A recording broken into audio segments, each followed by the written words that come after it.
ఉన్నట్లయితే యవనులు లోకాశల్లో పడి దేవునిలో నుండి త్రొట్టిల్లిపోయేవారిగా ఉంటారు.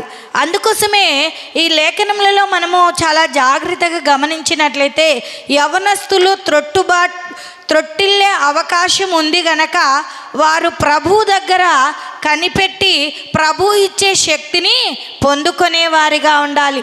నిజంగా యవనస్తులు త్రొట్టిల్లుతారా లేదండి? ఖచ్చితంగా త్రొట్టిల్లుతారండి లోక ఆశల వైపు. అది లోకంలో, ఎందుకంటే యవ్వన ప్రాయము చాలా విలువైనది, చాలా భయంకరమైనది కూడా.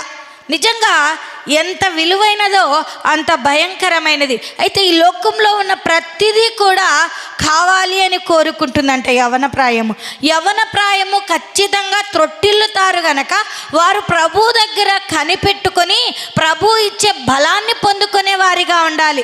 నిజంగా ప్రియ యవ్వన బిడ్డలారా, మీ అందరికీ తెలియచేసేది ఏమంటే, యవ్వన కాలంలో ఆయన కాడి మొయిట ఎంతో శ్రేయస్కరము గనక యవ్వన కాలంలో ప్రభువును గుర్తెరిగినట్లయితే ప్రభు